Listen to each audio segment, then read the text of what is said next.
आदाब, नमस्कार। The red mic में आपका स्वागत है। मैं हूं सौरभ शुक्ला। भारत और पाकिस्तान के बीच तनाव बढ़ता जा रहा है। दोनों तरफ से गोलीबारी भी हो रही है और तमाम तरीके से कंटेंट भी ब्लॉक किया जा रहा है। आपको बताएं कि गुरुवार को भारत के सूचना प्रसारण मंत्रालय ने आदेश जारी कर कहा है कि पाकिस्तान में बनी हुई जितने भी फिल्में हैं, गाने हैं, पॉडकास्ट हैं, जो भी कंटेंट पाकिस्तान का बना है, उन्हें ओटीटी प्लेटफॉर्म्स तुरंत हटा लें।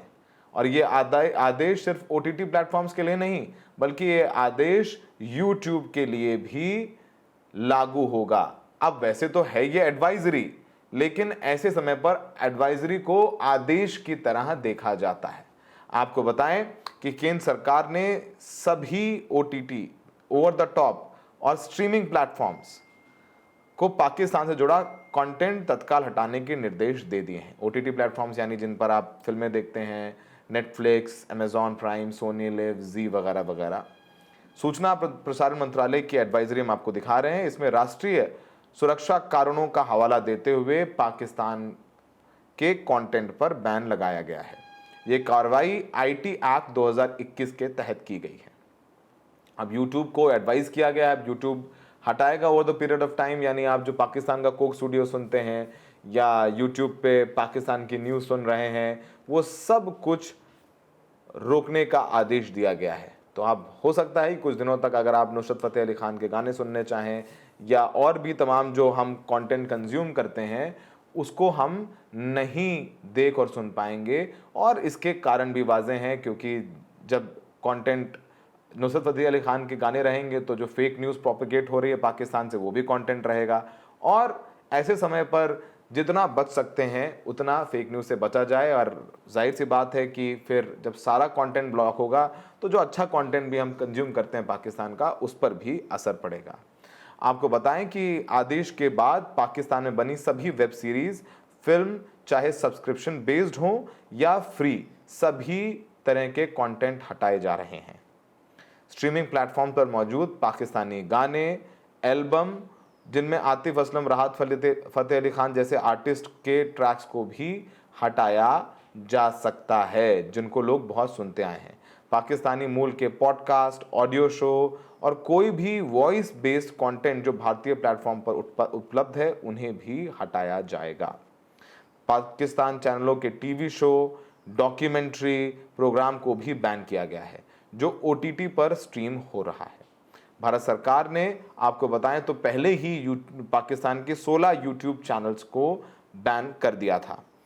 इससे पहले 27 अप्रैल को गृह मंत्रालय की सिफारिश हुई थी, जिसमें 16 यूट्यूब चैनल्स पर बैन लगाया गया था, जिसमें don news, Irshad Bhatti, Samaa TV, ARY news, Bol news, Raftar, the Pakistan reference, Geo news, Samaa sports, GNN, Uzair cricket, Umar Cheema exclusive, Asma Siraji, Munif Farooq, Suno news HD, राजी नामा, ये सब को भारत से बैन कर दिया गया, उनको ब्लॉक कर दिया गया। इन सब के अगर बात करें तो 63 मिलियन से ज़्यादा सब्सक्राइबर्स हैं, जिन्हें अब भारत में नहीं देखा जा सकता। आपको बता दें कि film federation of western cine employees ने हाल ही में सूचना प्रसारण मंत्रालय को लेटर लिखकर साफ किया था कि अगर कोई भी पाकिस्तानी कलाकारों के साथ काम करेगा तो उस पर देशद्रोह का केस होगा। साथ ही पाक कलाकारों के साथ काम करने वाले शख्स को इंडियन इंडस्ट्री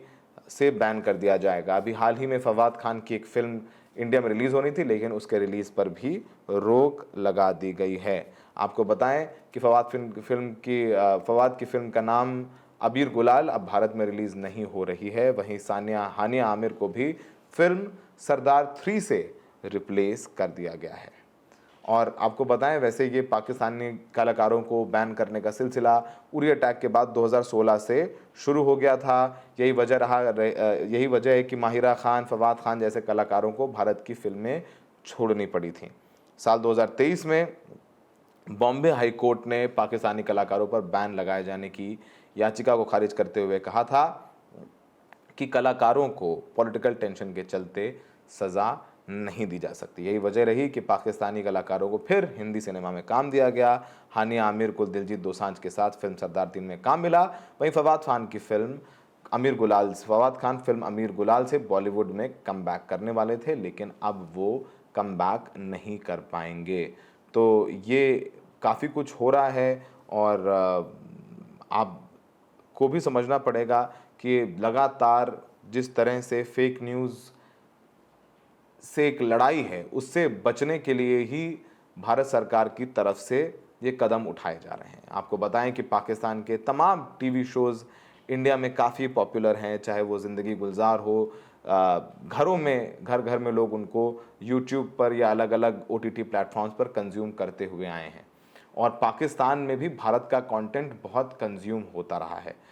ये सब अच्छा कंटेंट है जो कंज्यूम कर रहे थे, हम देख रहे थे, लेकिन चूंकि इस कंटेंट की उपलब्धता के चलते कुछ ऐसा कंटेंट भी उपलब्ध हो सक रहा था या हो रहा था जो कि ठीक नहीं है, माहौल ख़राब कर सकता है, राष्ट्रीय सुरक्षा के लिए खतरा पैदा कर सकता है। यही वजह है कि भारत सरकार ने इन सब पर ये रोक लगाई है और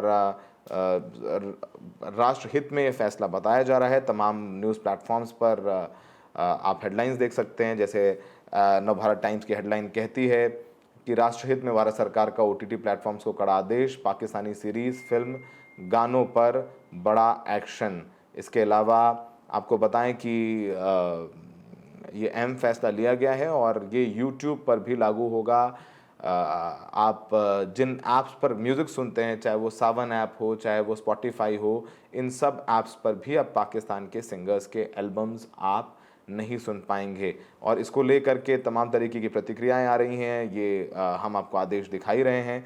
इसमें कोड ऑफ एथिक्स का जिक्र किया गया है, इस पर सरकारी तरफ से किया गया है। अब पब्लिशर कहा गया है, publisher shall take into consideration of following factors when deciding to feature or transmit or publish or exhibit any content after duly considering the implications of any content as falling under following categories and shall exercise due caution and discretion in relation to the same, namely content which affects the sovereignty and integrity of India। यानी भारत के भी digital news platforms और news platforms को कहा गया है कि वो भी वो कंटेंट ना दिखाएं जिससे भारत की संप्रभुता को खतरा हो और जिससे माहौल ख़राब होने की स्थिति पैदा हो जाए। इसमें लिखा गया है कंटेंट विच थ्रेटन्स, इंडेंजर्स और जियोपर्डाइजेस स्टेट ऑफ सिक्योरिटी, यानी जिससे राष्ट्रीय सुरक्षा को ख़तरा पैदा हो जाए, मुश्किलें बढ़ जाएं। Content which is detrimental to India friendly relation with foreign countries, या वो जिन देशों से हमारी अच्छी दोस्ती है उसको प्रभावित ना कर दें। Content which is likely to incite violence और disturb the maintenance of public order, यानी वो भी कंटेंट जिससे भाईचारा ख़राब हो और समाज में वैमनस्य पैदा हो, इन सब कंटेंट को हमें नहीं दिखाया जाना है। और आप देख ही रहे होंगे आपके फ़ोन पर, व्हाट्सएप पर तमाम ऐसे वीडियोस, फुटेजेस आ रहे हैं जिनकी तस्दीक नहीं की है भारतीय डिफेंस ने, भारतीय रक्षा मंत्रालय ने, ना सेना में, और लगातार फेक न्यूज़ जो है आपको न्यूज़ चैनल्स पर भी नज़र आई। चाहे उस PIB ने काफ़ी फैक्ट चेक किया है, चाहे वो ये कहा हो कि राजौरी में फ़िदाइन हमला हुआ है, वो भी झूठी खबर थी जो आज तक जैसे तमाम प्लेटफॉर्म्स पर चली, उस पर भी मिनिस्ट्री ऑफ डिफेंस की तरफ से खंडन आया है। तो बहुत कुछ हो रहा है और आम लोगों को समझने की ज़रूरत है कि ये युद्ध जैसी स्थिति है और युद्ध मनोरंजन नहीं हो सकता। लोगों के फ़ोन पर, लोगों के फेसबुक पर, इंस्टा पर तमाम अनवेरीफाइड वीडियोस आ रहे हैं जिन्हें लोग बिना कंफर्म किए, बिना तस्दीक किए धड़ल्ले से चला रहे हैं। हमें पता है बहुत मुश्किल है आम आदमी के लिए, क्योंकि न्यूज़ चैनल्स पर भी झूठ परोसा जा रहा है, फेक न्यूज़ परोसी जा रही है, तो लोग जाएं तो जाएं कहाँ। वो न्यूज़ चैनल्स देख रहे हैं और उसमें जो बताया जा रहा है उस पर यकीन करने को मजबूर हो रहे हैं। ये न्यूज़ चैनल्स की गलती है। अब देखना होगा कि सूचना प्रसारण मंत्रालय क्या फैसला लेता है इन न्यूज़ चैनल्स के ऊपर, लेकिन आपको भी थोड़ा समझना होगा कि जो हमारी मिनिस्ट्री ऑफ एक्सटर्नल अफेयर्स कहे, हमें वही मानना है, वही सच है। जिस तरीके से लगातार 2 दिन कर्नल कुरैशी और विंग कमांडर व्योमिका सिंह ने हमारे देश भर को ब्रीफ किया कि किस तरीके से हम पाकिस्तान को रिप्लाई कर रहे हैं, क्या चीज़ें हैं, क्या कदम हैं उठा रहे हैं, उन्हीं सब चीज़ों को यकीन करना है। हमारे फॉरेन सेक्रेटरी मिस्ट्री साहब भी तमाम बातें कह रहे हैं, पाकिस्तान में क्या हो रहा है, हमने क्या किया है, सारे एक्शंस हैं वो भारत के औपचारिक तरीके से आ रहे हैं, उस पर ही यकीन करें। फ़ोन, सोशल मीडिया से और टीवी पर भी जो कंटेंट दिखाया जा रहा है उनमें तमाम ऐसी बातें हैं या कंटेंट है जो ठीक नहीं है, फेक है, झूठा है।